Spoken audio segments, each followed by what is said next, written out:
অলপ আগতে আমাৰ এই পদুমনি টাউন 4 নম্বৰ আৰু 9 নম্বৰ ৱাৰ্ডত আৰু জিতু গোস্বামী ডাঙৰীয়া আৰু বিজেপিৰ ষ্টেট প্ৰেচিডেণ্ট সোমাই তেখেতে অৰুণোদয় ফৰ্ম আৰু মহিলাসকলক 10,000 টকা একাউণ্টত সোমাই দিব এটা মিছা প্ৰবঞ্চনা দি মানুহবিলাকক একত্ৰিত কৰি ফৰ্ম বিতৰণ কৰিছে আৰু এইটো মিডিয়াৰ মাধ্যমত কিছুমানে হেৰি কৰিছে ভিডিঅ' ফুটেজ লৈছে আৰু এইবিলাক বৰ্তমান কোড অফ কণ্ডাক্ট লাগি আছে।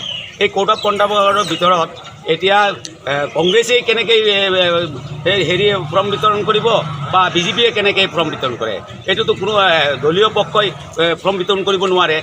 এতিয়া বিজেপিৰ কৰ্মকৰ্তা এজিপিৰ কৰ্মকৰ্তাবিলাকে অৰুণোদয় ফৰ্ম ডিষ্ট্ৰিবিউট কৰি আছে। আমি মিডিয়াৰ যোগে প্ৰকাশ কৰিছোঁ যাতে এইটো নিৰ্বাচন আয়োগে এইটো বিহিত ব্যৱস্থা লয় যাতে XYZ কোনো দলেই যাতে এইটো কৰিব নোৱাৰে।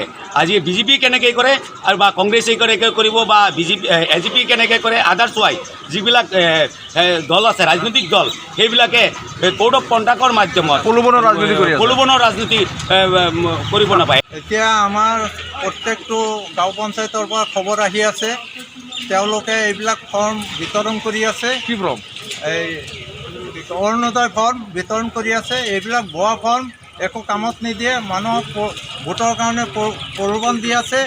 আৰু বৰহমপুৰৰ বিধায়ক জিতু গোস্বামী ডাঙৰীয়াও বিভিন্ন সভা সমিতিয়ে কৈ আছে যে এইবিলাক দিবলৈ, কেতিয়াও ইলেকশ্যন কমিশ্যনে এইবিলাক নেদেখে নেকি? আৰু আমাৰ যি জিলা প্ৰশাসন আছে তেওঁলোককো অনুৰোধ কৰিছোঁ, ইলেকশ্যন কমিশ্যনাৰকো অনুৰোধ কৰিছোঁ এইবিলাক ধৰিব লাগে। ৰুলিং পাৰ্টি হ'ল বুলি যি কাম কৰিব, নিৰ্বাচনী বিধি উলংঘা কৰিব, এইবিলাক আমি নামানো। যদি তেওঁলোকে বন্ধ নকৰে তেতিয়াহ'লে আমি আইনৰ আশ্ৰয় ল'ম বুলি কৈছোঁ।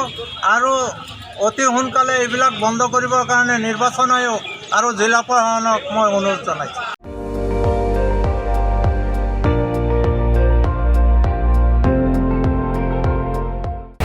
আপুনি চাই আছে ND24, সৰ্বশ্ৰেষ্ঠ নহয় সৰ্বোত্তমৰ দৌৰ।